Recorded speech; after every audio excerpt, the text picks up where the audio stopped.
Welcome to Kamala's fantasy. இந்த பதிவில் நம்ம என்ன பார்க்க போகிறோன்னா, புத்தாண்டு அன்று, அதாவது புது வருஷம், தங்கம் வெள்ளி என்று வீட்டில் ஐஸ்வர்யத்தை சேர்க்கக்கூடிய பொருட்களான இந்த மாதிரி பொருட்களை நம்ம கண்டிப்பாக வாங்குவோம். அப்படி இந்த பொருட்களை வாங்க முடியலனாலும் பரவாயில்ல, வாங்கி இருந்தாலும் பரவாயில்ல, புத்தாண்டு அன்று ஒரு 3 பொருள், அதாவது அந்த 3 பொருளும் லக்ஷ்மி வசியம் செய்யக்கூடிய பொருள், லக்ஷ்மி கடாட்சம் நிறைந்த பொருள். அந்த பொருளை அந்த அன்னைக்கு நீங்கள் வீட்டிற்கு வாங்கிட்டு வந்து உங்கள் பூஜை அறையில் வைத்து நீங்கள் கடவுளை வழிபட்டாலே, நீங்கள் இந்த தங்கம் வெள்ளி வாங்குறீங்க பார்த்தீங்களா, அதை விட அதிகமாகவே லக்ஷ்மி கடாட்சம் உங்கள் வீட்டில் நிலைத்து இருக்கவும் நிறைந்து இருக்கவும் யோகத்திற்கான வழியை வகுத்து கொடுக்கும். ஏன்னா அந்த 3 பொருளும் அவ்வளவு விசேஷமான லக்ஷ்மி வசிய பொருள். சரி, அது என்ன பொருள்? அந்த 3 பொருள் என்ன லக்ஷ்மி வசிய பொருள்? அது எந்த நேரத்தில் நம்ம வாங்கணும், எப்படி அதை பயன்படுத்தணும் போன்ற அனைத்து தகவலும் இந்த பதிவில் தெளிவாக இருக்குங்க. ஸோ வீடியோவை ஸ்கிப் பண்ணாமல் முழுசாக பாருங்கள். இந்த வீடியோவை சப்ஸ்கிரைப் பண்ணாமல் பார்க்குறவங்க சப்ஸ்கிரைப் பண்ணி வைங்க. பக்கத்தில் வர பெல் ஐக்கான் கிளிக் பண்ணுங்கள். அப்போ தான் நான் போடுற ஆன்மீக பதிவு உடனுக்குடன் உங்களுக்கு நோட்டிஃபிகேஷனாக வரும்.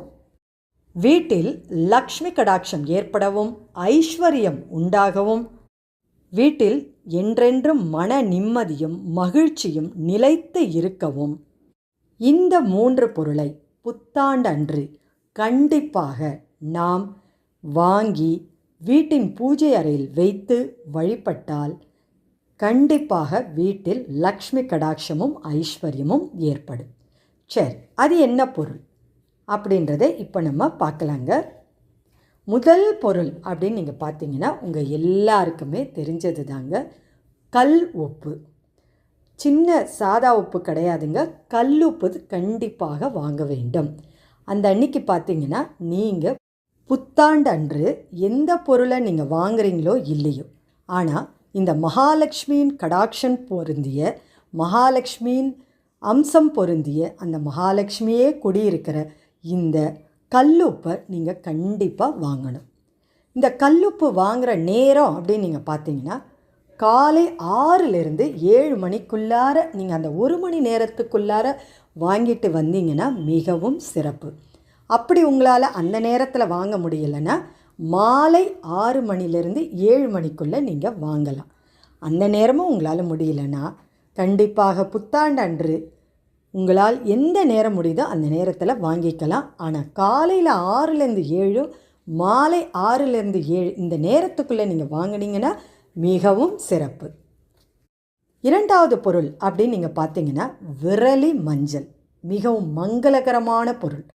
அதுவும் புத்தாண்டு அன்று வாங்குவது மிகவும் சிறப்பு. இந்த விரலி மஞ்சள் மகாலட்சுமியின் அம்சம் பொருந்திய கடாட்சம் பொருந்திய பொருள். அந்த விரலி மஞ்சள் நம் வீட்டிற்கு நல்ல நாளில் நம்ம வாங்கிட்டு வந்து நம்ம வீட்டில் வச்சு பூஜை செஞ்சோன்னா மிக மிக சிறப்புங்க. இந்த கல்லுப்பு வாங்குகிற நேரத்திலே இந்த விரலி மஞ்சளும் வாங்கிறது மிகவும் சிறப்பு. 3வது பொருள் மிக முக்கிய பொருள், நம் வீட்டில் எதிர்மறை ஆற்றலை நீக்கி நேர்மறை ஆற்றலை நம்ம வீட்டில் கொண்டு வந்து சேர்க்கும். இந்த மாதிரி இந்த பொருள் யூஸ் பண்ணுறனால நம் வீட்டில் கடன் பிரச்சனை, நீங்கள் ஏதாவது கடன் வாங்கியிருந்தா கூட அந்த கடனை முழுசாக அடைக்கக்கூடிய வழியை உங்களுக்கு வகுக்கும். மிகவும் சிறப்பு வாய்ந்த அம்சம் பொருந்திய, அதாவது பெருமாளுக்கு அம்சம் பொருந்திய பொருள், பெருமாளுக்கு மிகவும் பிடித்த பொருள் அப்படின்னே சொல்லலாம். பெருமாளுக்கு மிகவும் பிடித்ததுன்னா அது லக்ஷ்மி கடாட்சம் நிறைந்த ஒரு பொருள் தான். அப்பேற்பட்ட அந்த பொருளை நீங்கள் அந்த புத்தாண்டு அன்று நீங்கள் வாங்கி உங்கள் வீட்டில் பூஜை அறையில் வைத்து வழிபட்டால் சொல்லவே வேண்டாங்க, வீட்டில் லக்ஷ்மி கடாட்சமும் நேர்மறை ஆற்றலும் நிறைய உங்கள் வீட்டில் வந்து சேர்ந்துடும். நேர்மறை ஆற்றல் நிறைய சேர்ந்துருச்சுனாலே கண்டிப்பாக லக்ஷ்மி வசியம் உங்கள் வீட்டில் ஏற்பட்டுரும். அப்பேற்பட்ட பொருள் என்ன பொருள் அப்படின்னு நீங்கள் பார்த்தீங்கன்னா பச்சை கற்பூரம். பச்சை கற்பூரம் நம் பெருமாளுக்கு மிகவும் பிடித்த பொருள். நம் பெருமாளுக்கு பிடித்த பொருள்னாலே அது லக்ஷ்மி வசியம் நிறைந்த பொருள் அப்படின்னே அர்த்தம்னே எடுத்துக்கலாம். அப்பேற்பட்ட நம்ம பெருமாளோட தாடியில் பார்த்தா கூட நீங்கள் பார்க்கலாம், அந்த பச்சை கற்பூரத்தை வச்சிருப்பார். அப்படி ரொம்ப முக்கியமான அவசியமான பொருள் அப்படின்னு நீங்கள் பார்த்தீங்கன்னா அந்த பச்சை கற்பூரத்தை கொண்டு வந்து வீட்டின் பூஜை அறையில் வைத்து வழிபடுவதன் மூலம் கண்டிப்பாக வீட்டில் எதிர்மறை ஆற்றல் நீங்கி நேர்மறை ஆற்றல் நம் வீட்டிற்கு கொண்டு வந்து சேர்த்துருங்க. அப்பேற்பட்ட சக்தி வாய்ந்த பொருள் தான் இந்த பச்சை கற்பூரம். நீங்கள் புத்தாண்டன்று புது வருஷம் அன்னைக்கு எந்த பொருளை வாங்குறீங்களோ இல்லையோ, உங்களால் தங்கம் வெள்ளி என்ன வேணால் வாங்குங்க, இல்லை வாங்கவே முடியல அப்படின்னாலும் இந்த எளிய 3 பொருளை நீங்கள் வாங்கி உங்கள் வீட்டின் பூஜை அறையில் வைத்து நீங்கள் வழிபட்டீங்கன்னா எப்பேற்பட்ட பிரச்சனை உங்கள் வீட்டில் இருந்தாலும் கண்டிப்பாக மறைஞ்சிரும். வருடம் முழுவதும் உங்களுக்கு லக்ஷ்மி கடாட்சமும் உங்கள் வீட்டில் ஐஸ்வர்யமும் சந்தோஷத்துக்கும் மகிழ்ச்சிக்கும் வெற்றிக்கும் பஞ்சமே இருக்காதுங்க. இந்த 3 மிக முக்கிய லக்ஷ்மி வசிய பொருளை புத்தாண்டன்று கண்டிப்பாக அவசியமாக மறந்துடாமல் வாங்கி உங்கள் பூஜை அறையில் வைத்து வழிபடுங்க. இந்த பதிவு உங்களுக்கு ரொம்பவே பிடிச்சிருந்தால் லைக் பண்ணுங்கள், உங்கள் உற்றார் உறவினருக்கும் ஷேர் பண்ணிவிடுங்க. அடுத்து ஒரு நல்ல ஆன்மீக பதிவோடு உங்களை சந்திக்க வரேன்.